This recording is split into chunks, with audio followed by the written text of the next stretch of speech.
नागौर जिले में डीडवाना के पालोट गांव में हुए गैंगरेप मामले को लेकर लोगों का आक्रोश बढ़ता जा रहा है। पीड़िता की जयपुर के एसएमएस अस्पताल में मौत के बाद से डीडवाना से जयपुर तक प्रदर्शन तेज हो गए हैं।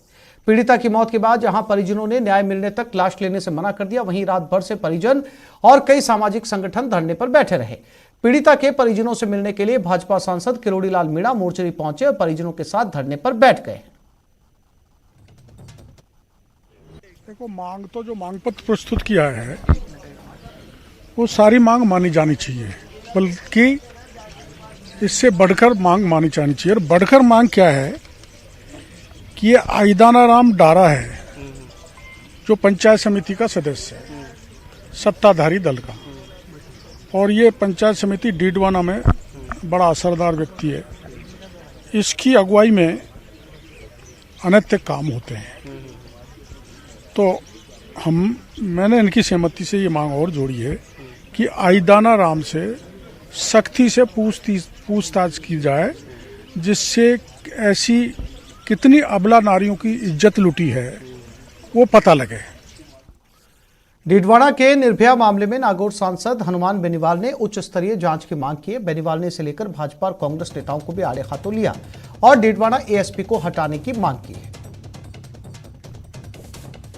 डीडवाना की निर्भया मामले को लेकर डीडवाना में दलित समाज ने धरना दे दिया। दूसरी ओर जयपुर में भी धरना चल रहा है और परिजनों ने शव नहीं लिया है। इस गंभीर मामले को लेकर राष्ट्रीय लोकतांत्रिक पार्टी के राष्ट्रीय संयोजक एवं नागौर के सांसद हनुमान बेनीवाल ने भी बयान दिया और इसकी उच्च स्तरीय जांच सहित अन्य मांगे रखी है। साथ ही प्रदेश के डीजीपी से भी बेनीवाल ने बात की है।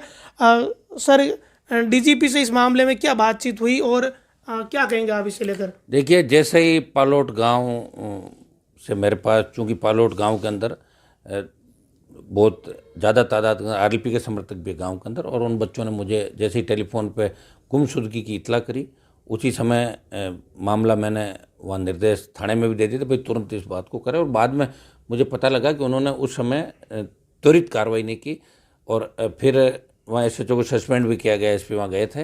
लेकिन अब जो घटना घटित हुई है और पीड़िता की गैंग रेप के बाद जो हत्या, जो बॉडी मिली थी, इसको सरकार बिल्कुल ही हल्के में ले रही है। दलित महिला का इस तरह गैंग रेप होके और उसकी हत्या करना, ये निश्चित रूप से बहुत ही गंभीर मामला है। राजस्थान वैसे ही बलात्कार के मामलों में, चाहे मूक बधिर बालिका का बलात्कार और दूसरे गैंग रेप की घटनाएं जो आए दिन राजस्थान के अंदर, इससे लग रहा है कि राजस्थान में कानून व्यवस्था चौपट हो गई, पुलिस का इकबाल खत्म हो गया।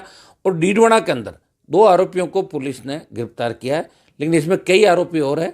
और मुझे अचंभा इस बात का हो रहा है कि इसमें कांग्रेस और भारतीय जनता पार्टी के पूर्व मंत्री डीडवाना से जो रहे हैं और कांग्रेस के जो नेता है वो मिलकर आरोपियों को बचाने के अंदर लगे। मैं वहाँ भी गठबंधन कर लिया डीडवाना के अंदर भी, कि पूर्व मंत्री मुख्यमंत्री तक बात करते हैं कि भाई अब इसमें 2 से अलावा लोग नहीं है।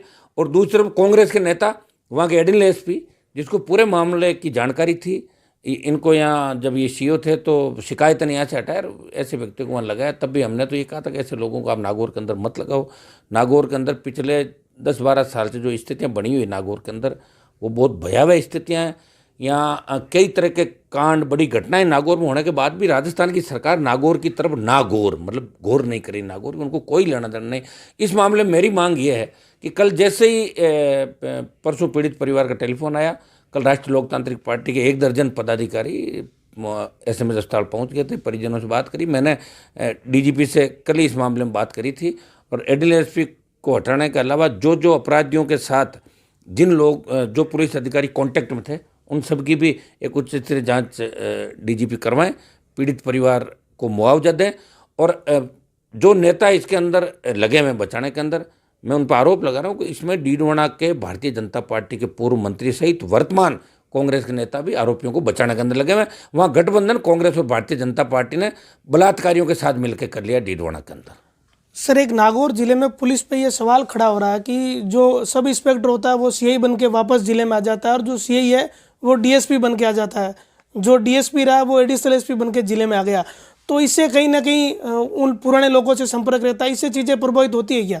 देखिए, नागौर में नेता बहुत कम हुए, दलाल ज़्यादा हुए, चाहे एमएलए बने चाहे एमपी बने, दलाल के रूप में ही बने, इसलिए लोगों को खाने को यहाँ मिल जाता है। जनता पब्लिक भोली है, अगर आरएलपी एक बार सत्ता में आ गई तो कोई यहाँ रहा हुआ आदमी वापस नागौर का नाम ही नहीं लेगा कभी। ये मैं आपको दावे के साथ कह सकता हूँ, क्योंकि कांग्रेस और भाजपा की सरकार आती है, वसुंधरा के राज में वही लोग मजे लेते हैं जो गहलोत के राज में लेते हैं। यही तो राष्ट्रीय लोकतांत्रिक पार्टी कह रही है कि राजस्थान में भाजपा कांग्रेस का गठबंधन है, गहलोत वसुंधरा का गठबंधन है, वही अधिकारी, वही एसपी, वही एडिशनल एसपी, वही डीवाईएसपी जो बीजेपी के राज में, तो कांग्रेस के राज के अंदर लगते हैं। सारा मिलाजुली का खेल है, मिलाजुली का खेल जब तक खत्म नहीं होगा राजस्थान इसी तरह बर्बाद होता रहेगा, इसी तरह पेपर आउट होते रहेंगे, इसी तरह बलात्कार होते रहेंगे, इसी तरह राजस्थान अपराध में 1 नंबर पर आता रहेगा। इसके लिए राजस्थान में व्यवस्था परिवर्तन की आवश्यकता है। डीडवाना की घटना ने राजस्थान को झकझोर कर दिया और एक और कड़ी और एक कलई खोली कि बीजेपी के नेता और कांग्रेस के नेता मिलकर आरोपियों को बचा रहे हैं। इस मामले की भी जांच होनी चाहिए। नागौर सांसद हनुमान बेनीवाल ने डीडवाना की निर्भया के मामले में ये आरोप लगाया है कि डीडवाना में बीजेपी और कांग्रेस दोनों पार्टियों के नेता आरोपियों को बचाने की कोशिश कर रहे हैं। पूर्व मंत्री व जो कांग्रेस के नेता है उन पर